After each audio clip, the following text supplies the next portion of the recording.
if you don't have those right associations, your life is a direct proportion of the people that you spend time with.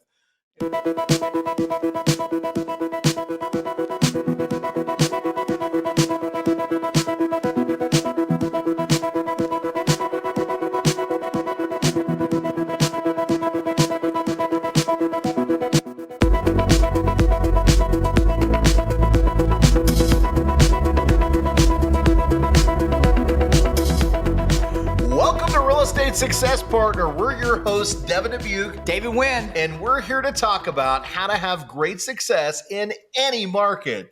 Hey, today, guys and gals, we've got somebody really close to me coming from Denver, Colorado, a fellow Freedom Club member, also a member of the Empire Mortgage family, and reverse mortgage extraordinaire, Brian Arnold, here today. Brian, super excited to have you, my friend. Welcome to the show. Hey, well, thank you for allowing me to be here. I'm so excited. I know that you and I had the opportunity. You came onto my show and we chopped it up and we had some fun, and then you invited me back to be on yours. And so for whatever we're going to talk about today, I am super excited. I do apologize for my voice. My wife got me sick a couple of weeks ago, and so now I have that nice, sexy, raspy voice. So if you talk to me in real life and I answer the phone, a week from now, you're just going to get a whole different voice. But excited about being on the show and being able to talk today about whatever we're going to talk about. So this is exciting. I love it, man. I love it. Well, I know you've watched our show. I've been on your show. At the end of the day, really what we like to talk about is what people are doing out there in the industry to create success in mortgage and real estate. And, one of the things that we know is that you're out there in that Denver market. You're doing some great things out there. But we'd like to know a little bit about how you got there. I know who you are. David knows who you are. But let's let our audience get to know you a little bit, Brian. So are you originally from Denver, or where are you from originally? Yeah, I'm actually was born, raised, went to high school here in Denver. We are in one of the few states that actually everybody asks each other, are you a native? Are you a native? Like, this is this big deal to be a native of Colorado.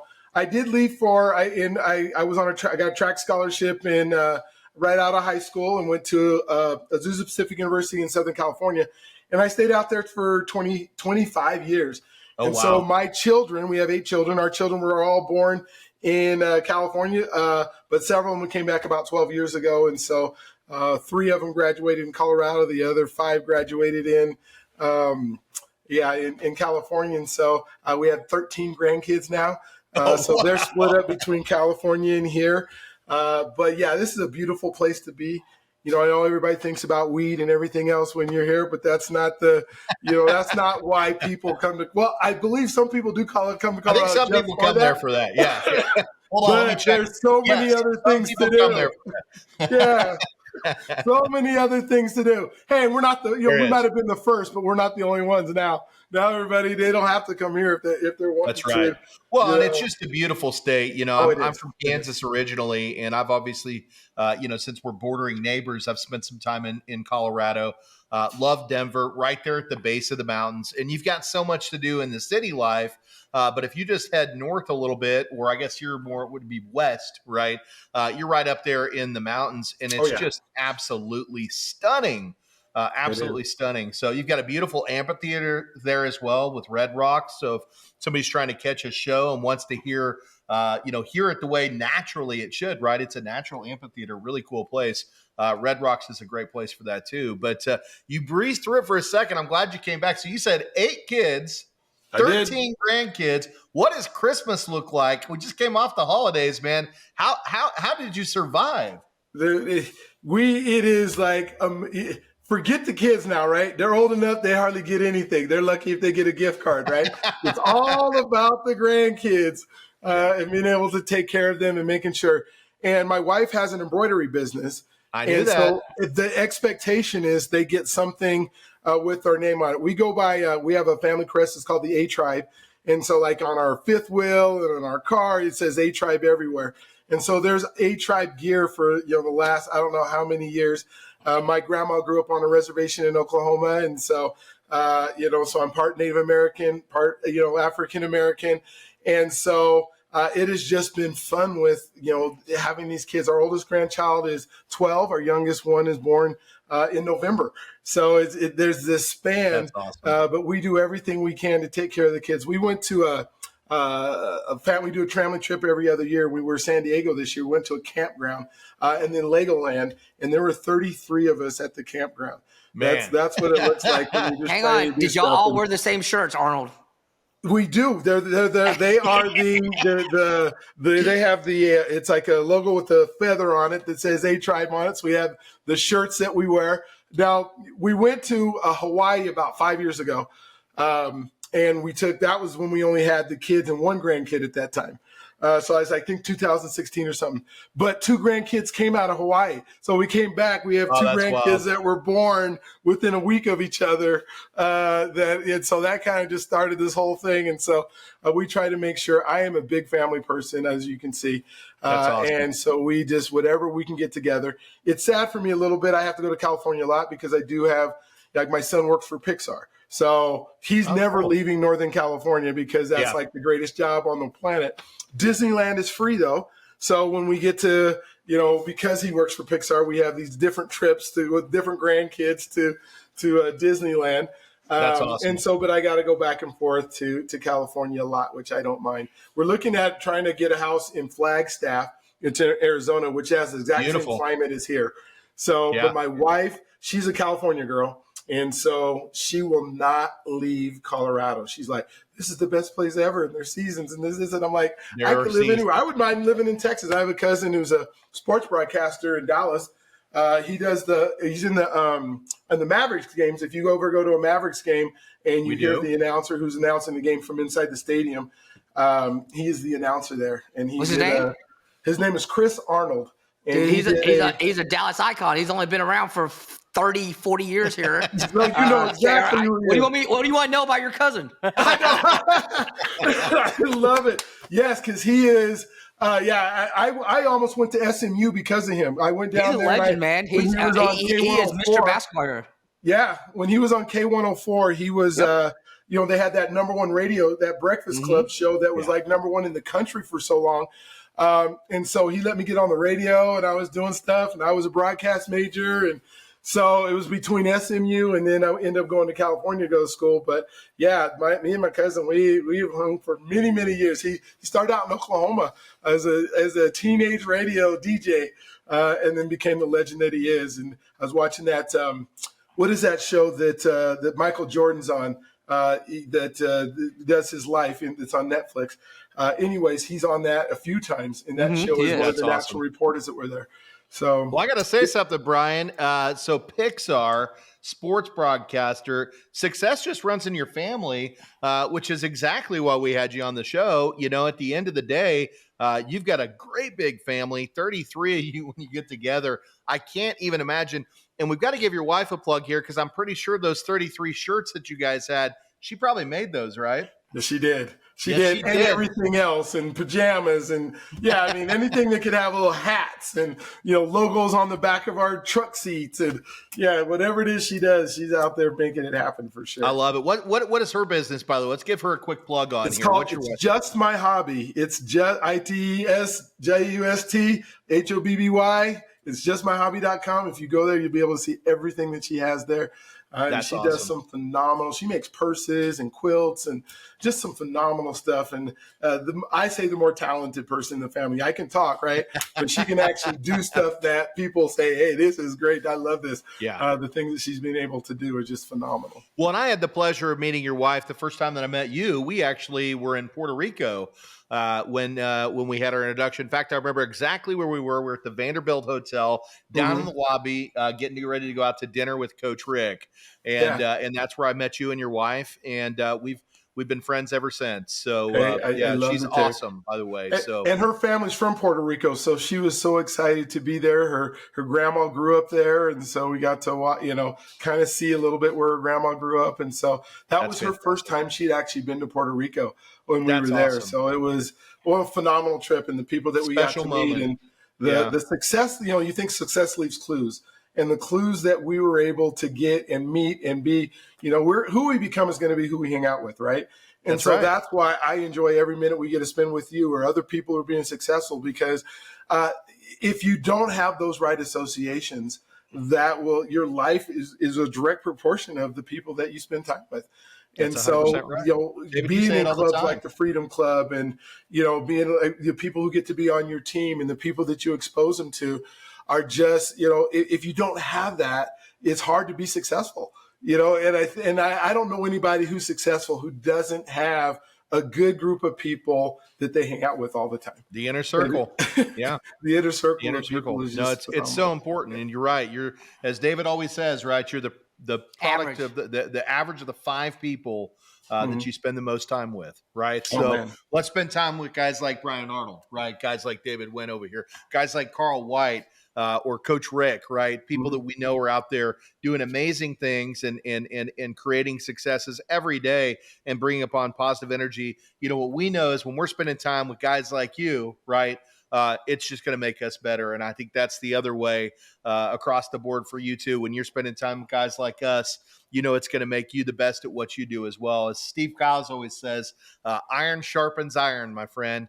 Iron sharpens iron. So, so we talked a lot about not mortgage related stuff, but we started in Denver, made our way out to California.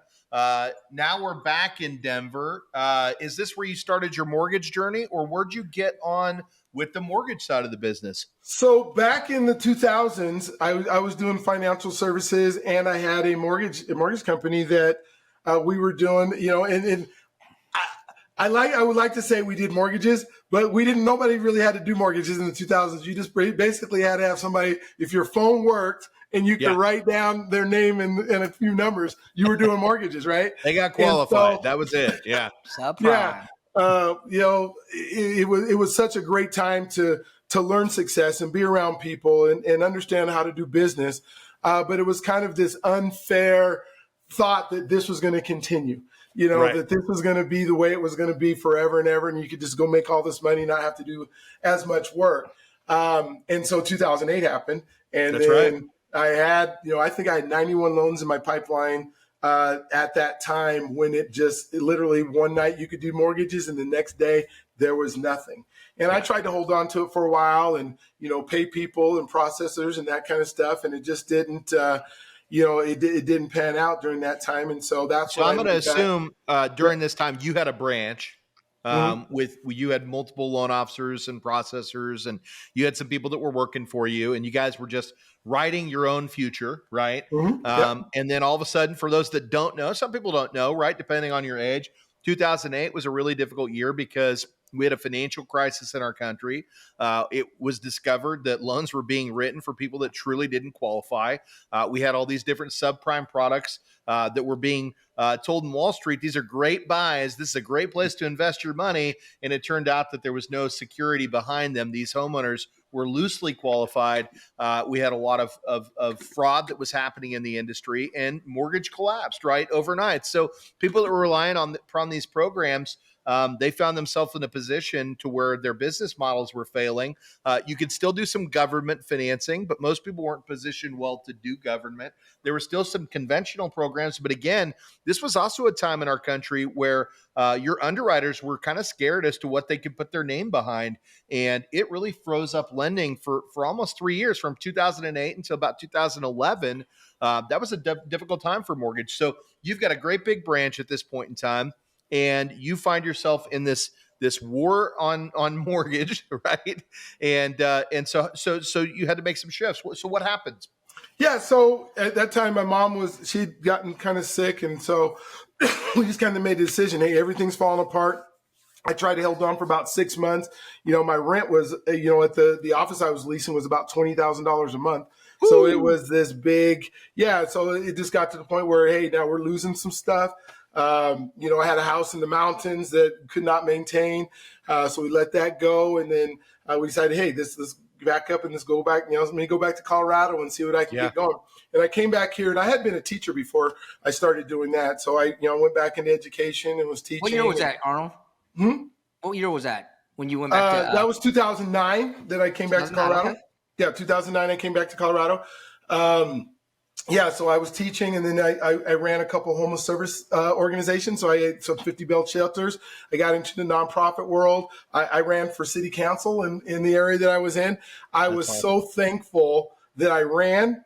Also thankful that I lost, because the folks that are in city council, and I was thinking, hey, I'm going to change the world in city council. We're going to do all this fun stuff for citizens, and then I find out that they mostly argue about like the time that the stoplight is on red, and and what goes into The the important zero stuff. escape between the medians, and just stuff that I could care less about.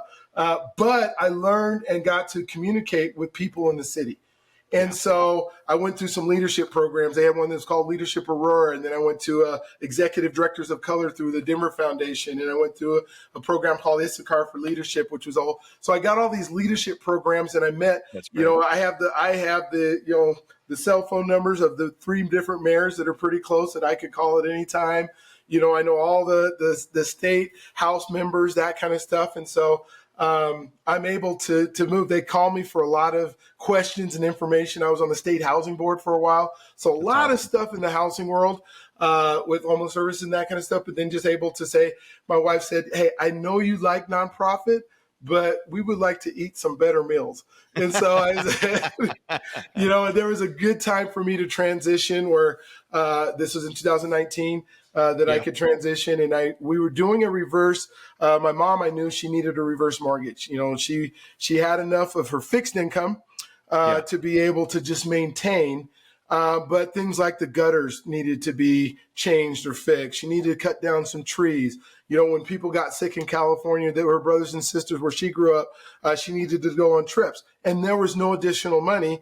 And her house is worth $500 and some thousand at the time. She owed $80,000 on it. Right. And she's going, I wish I could use some of this equity. And I said, there is a way. So I got online and I called the Tom Selleck commercial. And then they had an agent that came out. A really nice lady. Her name is Kathy Nickerson. And Kathy and myself went through my mom's reverse mortgage. And as she's doing it, my light bulb's going on. I remember this. And this is I could do this. And I like seniors. Right. And so I literally that next day, as we're going through it, I said, how do I do what you're doing? And she says, oh, we'd love you to come on. We're hiring over at AAG. And if you're able to get licensed. So I went and met the branch manager over that was at the AG office. And I said, hey, I want to do this. He said, well, I need you to get licensed, and then I'll get you going. And the faster you can get licensed, we can get going, and I'll be able to do some stuff with you, and I'll see what kind of guy you are. So 7 days later, I was licensed.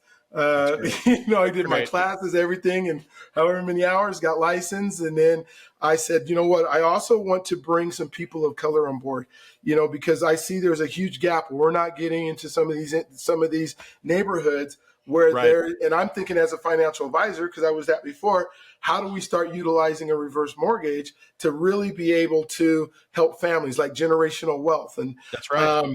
And so he says, yeah, you can do that. So I put an ad in the radio that said, hey, if you're a person of color and you want to break into the mortgage industry, and obviously this is before it all fell apart, right? Come see me.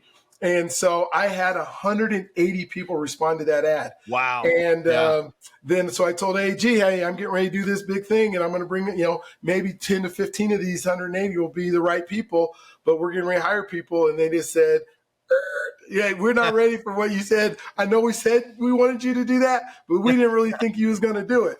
So, so I didn't last at AAG too long, because I got my feet wet and I started doing stuff. But yeah, they weren't ready for Brian. They weren't ready for what I was trying to do in the community and who I was interacting with. You're a giver. You've got a giving heart, right? Yeah. You want to get out there and you want to do good things, and you want to help people find financial success and security. But the other thing, and if anybody's not listening, you're an action guy, right? Yeah. So at the end of the day, it's not just about the talk, right? The moment that you have a great idea, you take action on it, right? And that's one of the keys to success, is actually having the idea is only part of that, right? You can have a $1 million, $1 billion idea, but if you don't take action on it, right, that's where most people fail. And that's not your problem. And AAG found out the hard way. Brian Arnold is an action guy. And Yeah. you had an idea and you wanted to do it. And guess what? Absolutely. I'm pretty sure we know where this is going. So go ahead, man. Absolutely. And so, yeah, and just what you're saying, I had a coach once that told me you need to be coachable at the speed of instruction. And I took that to heart. At the speed, you tell me to do it. I'm going to go do it. I'm going to do it. I'm going to come back. We'll refine it. We'll keep going. And I just think about like how many $1 million ideas are out there of people who said, that was my idea. That was my idea. That was, you see all these girls, I had that idea. Yeah, you didn't do nothing about it. So the other guy did, and now they're multimillionaires, and you're not. And I didn't want to get stuck in that. And so, yeah, one of the things I found out, and right on early, I got with a lady who was in one of our areas that is a predominantly Black area, and she had a house that's worth $650,000, and she says, I really want to do something for my grandkids. My kids are doing fine, but I want to do something for my grandkids. So we were able to take money out of that loan, out of her home equity. We did some fix up. We spent about $80,000 on fix up. Then we took $120,000 and we split it 3 ways. So 40,000, 40,000, 40,000, and that became down payments for her grandkids. And for them to be able to get houses. And we were talking about, wait, you're 72. By the time you're 92, they'll have had their houses for 20 years. How did the market work? What's that going to look like with their ability? What's that equity position? That they're going to have that they wouldn't have had if you die at 92 and then they sell your house and go pay off debt. Now you've controlled, from your family having 1 or 2 houses, now they have 5 or 6 houses. How do we duplicate that? How do we keep moving that? And that became the mission of, how do I find ways, whether it's reverse mortgage or down payment assistance or helping, how do I find ways to get people into homes so that now they can start creating that wealth? Because, and I've said this on my podcast, you spend, $2,000 a month on an apartment, after a year is $24,000. After 10 years in that apartment, you spent $240,000, which could have been your own equity growing. And so let's talk about that, because $240,000 invested in a home, last time I looked, homes appreciate 5 to 10% a year, not COVID percentages, 20, 30%, right? But 5 to 10% a year. So you talk about that 10-year investment towards a mortgage. Not only is your $240,000 going directly to buying that balance down, but the equity position that you have in that home has inflated substantially. And that 240 could become $500,000 or even $750,000, right? Oh, absolutely. And you think of all the options that people have now that we didn't have 20 years ago. Like when I bought my house in the 90s, I was at 11.5%, and there was no down payment assistance. It was, I think we were 5% down or something like that. But today, there's all these opportunities. Like you guys use the click and close, or you're our click and close, and you use the down payment assistance from the Native American tribe. Yeah, and you go, wait a minute. Almost everybody can have a house for almost cheaper than they can have an apartment. That's right. And so you start thinking about that. You go, oh, my Lord, why are you in an apartment, silly man or silly lady? And the reason is because you haven't been educated. So you're really not silly. You just, nobody sat down and told you that this was possible. Yeah. Right? Nobody, you didn't grow up in that home that had, where mom and dad already owned a home, and, they kind of gave you that financial education that said, hey, homeownership is important. Like I'm doing a loan for a lady right now who, she's been living with her parents. She's in her 30s now, and her parents let her save all of her money. Didn't ask them for no rent or anything. So she's got $164,000 in the bank, and she's buying her first house and incredible scores, and mom hasn't asked for anything, That is not my typical borrower. That is not the people who live in the neighborhoods that I'm working in. That's great. But how do we get our communities to really understand that and to they could be a homeowner, right? Yeah, that they can be a homeowner, and they could be a homeowner with sometimes nothing out of pocket, right? They need to be prepared for the expenses of owning a home. They need to have a clear understanding. But if they're already living in an apartment, they're paying the rent for the apartments that they're living in, and they're concerned because they don't have down payment money. There's solutions for that. And simultaneously, now they can put the money they're putting into their apartment to work for them so they can gain financial equity and gain that financial freedom, right? Generational wealth, like we talked about. Brian, I want to touch on something, though. Okay. This is going a great direction, but I want to go back and touch on reverse mortgage real quick. It's your specialty, but I think a lot of people don't understand how reverses work. And I'm going to throw a couple things out there, and then I want your education on this as well. But one thing that we hear a lot of times is people go, well, I don't want to go into a reverse mortgage because at the end of the day, when I pass on, my house goes to the bank, right? And that's simply not the case, right? So let's just talk about this from an equity standpoint. And we'll just say in this situation, the consumer has a home that's worth $500,000, right? And at the time of the transaction, they've paid their home down to $100,000, right? So they're almost paid off. Most people would say, don't borrow against the house. You've almost paid this thing in full, right? But at the same time, most of these homeowners are in situations like the lady that you mentioned in the beginning, your mother, right, who only have enough money to meet ends. They can't have vacations. They can't go out and fix the repairs on the homes. They don't have the funds to do that, right? So if they go to a reverse mortgage company or to Brian, right, for a reverse mortgage, not only can they take out the funds to repair the home, right, but now they can actually take out funds to pay off the remainder of their debts, right? They could take out funds to put in assets that they can have to spend. But more importantly, there's no longer a mortgage payment. The benefit to the reverse mortgage is now, let's say they went from 100, it's worth 500, they borrow 150, they pay off debts, right? They repair the house, they put a little nest egg away so that they've got some funds. They still have $250,000 equity in the home at that point in time, right? Yes. So there's still equity, but now they don't make a mortgage payment every single month, right? And at the end of the day, now they've got some financial freedom so they can go out and enjoy their final years. Now, is their money going back to the principal balance? Absolutely. The interest that they're not paying towards the mortgage accumulates back to the balance of the home.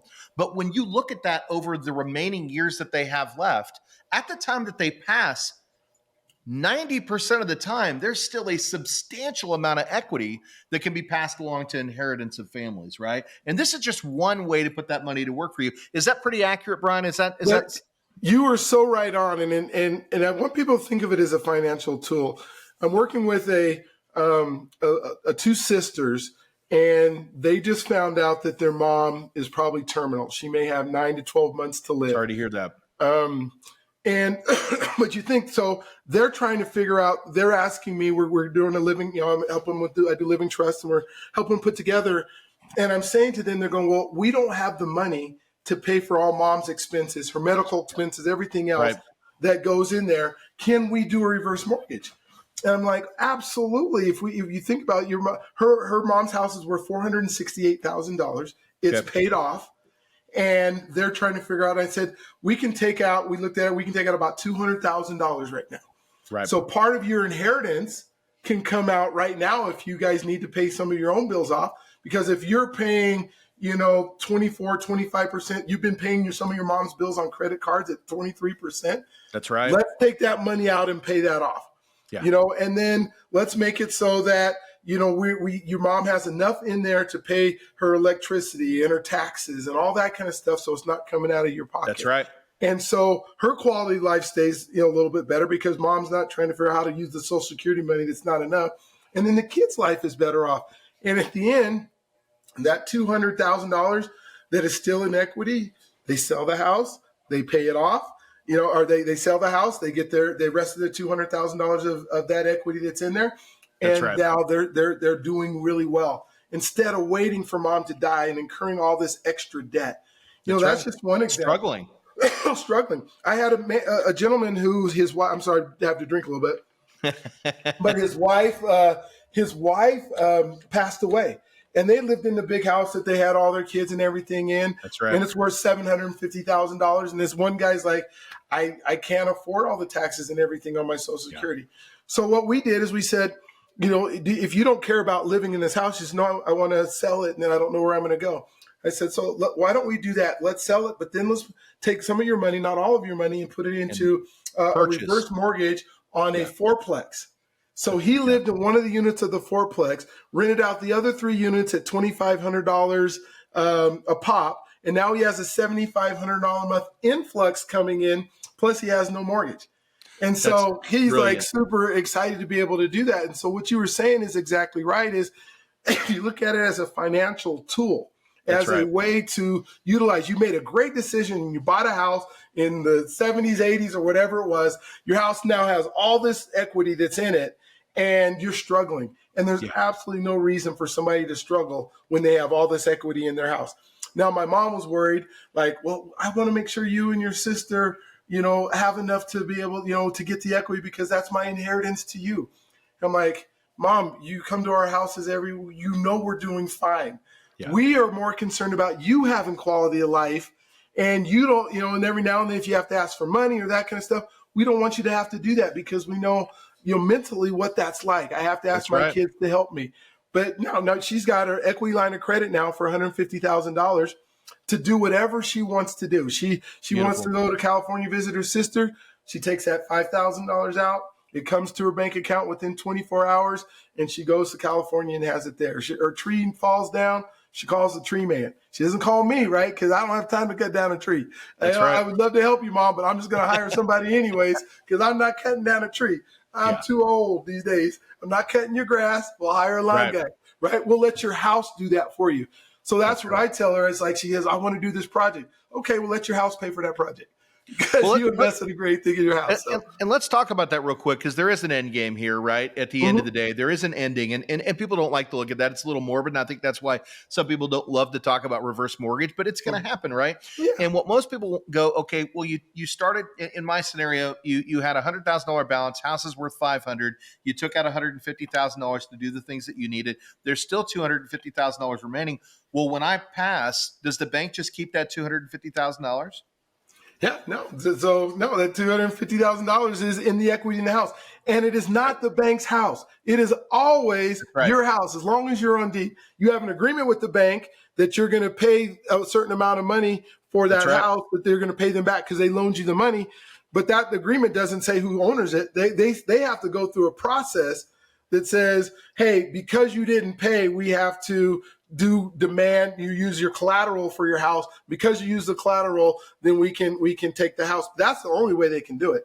It is, and if they have it in their will and their trust that it goes to the kids get the house. Now they have to decide, hey, they might want us to live in the house and remortgage it, and they can live in the house. And now they don't have to buy it for whatever it's worth. They just have to remortgage it for whatever the payoff is. Because it's their house. They just have to make sure that the bank is happy with that payoff. So the family member passes, house is worth $500. The bank they owe the bank $250. There's $250,000 in equity. But let's talk about that too, because what happens with homes every single year? They appreciate in value. So despite the fact that they took $250 and it was worth $500, at the time that they passed, that house could still be worth $550. $600,000, $650,000, $700,000. It just depends on what the market does, but it's going to continue to go up 5 to 10% a year, because that's what happens. And this is a big thing that a lot of people don't understand with reverse mortgage. I want to go back to the situation you talked about, the gentleman that downsized his home. So again, a lot of people, when they get in their older age, they say, hey, I don't need all this square footage. I don't need 5,000 square foot. This is way too big for a single person. And now it's time to downsize. And so they go, well, I can get $750 for my house, and I'm going to take that $750 and I'm going to move to this other part of the country where homes are actually more expensive, right? So to get a smaller home, it's going to cost me $600,000. That wipes out almost all my cash.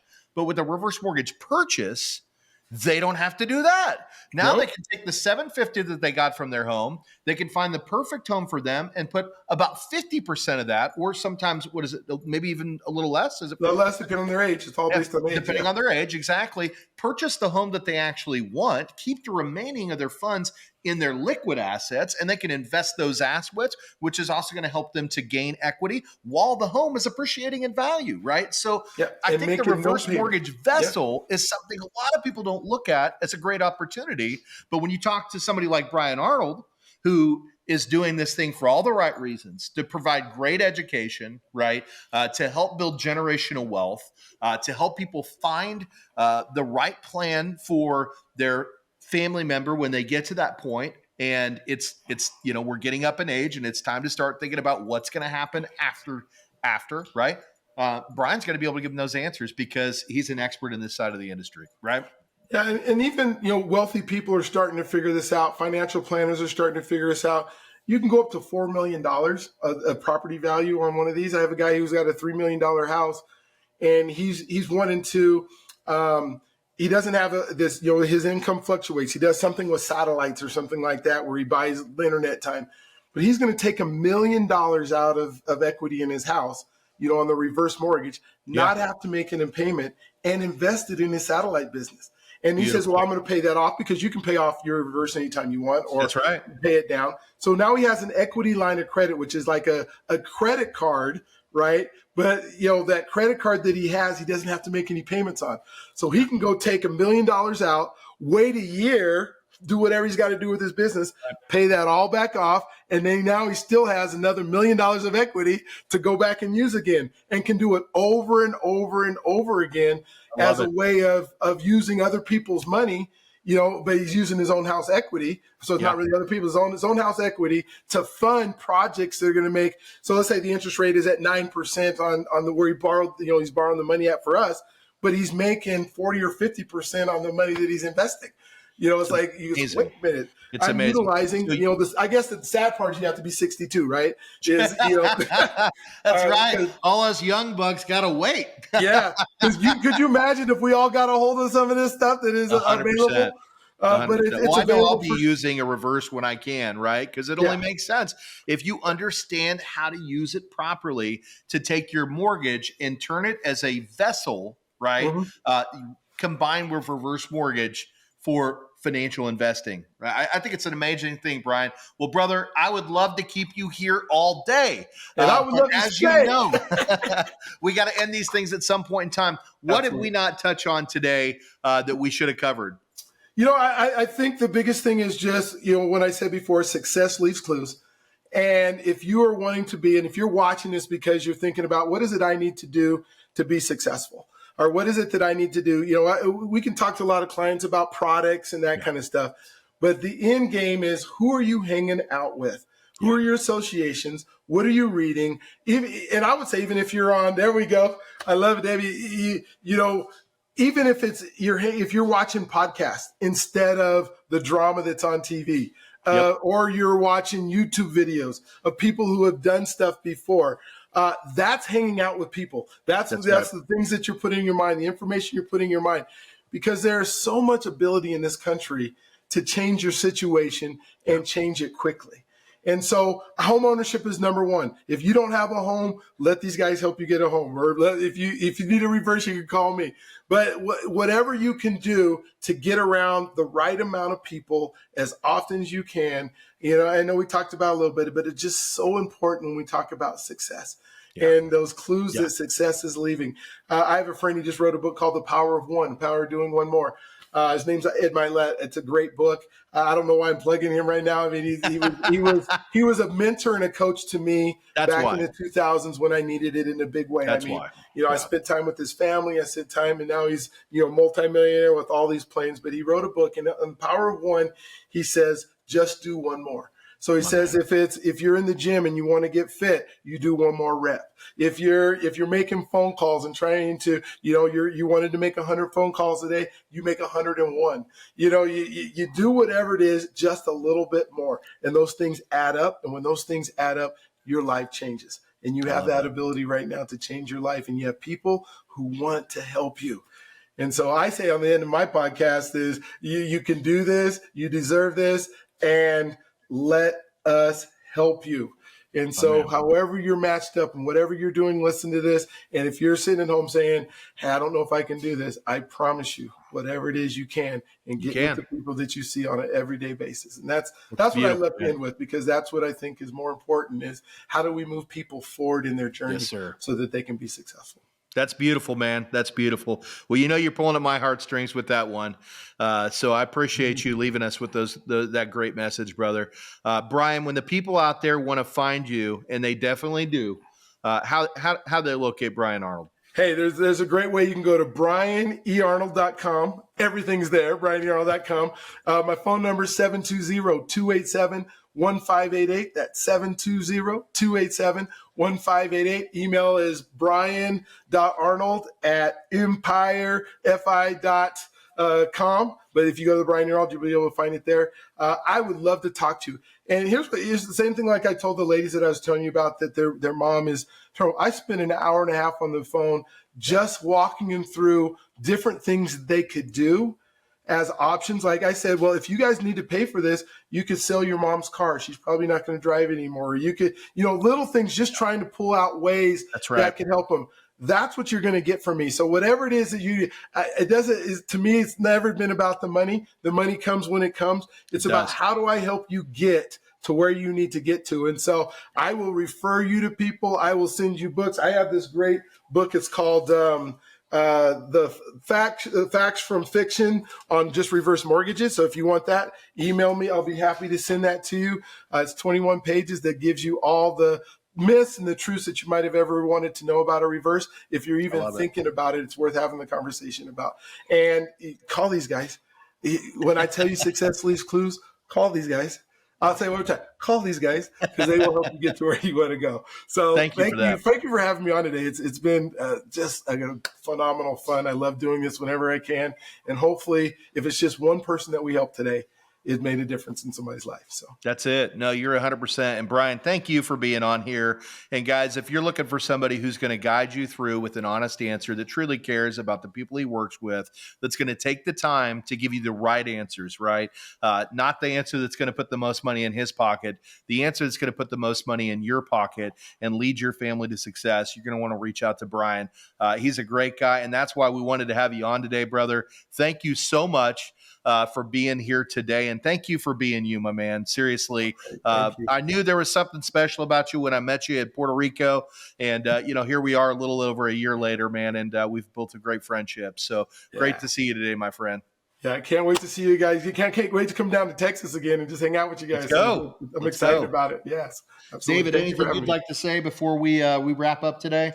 No, I learned something today, Brian, being in the business as long as I have, and you educated me on reverse mortgages. I think we have to name this podcast Reverse Mortgage Expert. Yeah, that's it. I mean, the ability to pull money out like that and then to leverage that money is amazing. Brilliant. It's brilliant. Yeah. It's brilliant. I can tell you our audience is going to be tuned into this podcast for sure. Oh, good. Yeah, it's a good one. So whatever we can do to help. Absolutely. Well, guys, we're your real estate success partners. I'm Devin Dubuc. I'm David Nguyen. And if you want to check us out, you can go to realestatesuccesspartner.com. Again, that's realestatesuccesspartner.com. Or you can come over to the Dubuc team. That's our website. That's our YouTube. That's our Facebook and IG account. And, comment below if you want us to answer some questions. We'd love to answer for you. We'd love it if you'd do a review, and we'd love you to subscribe. So thank you so much for tuning in. Until the next one, we will see you then. Bye, guys.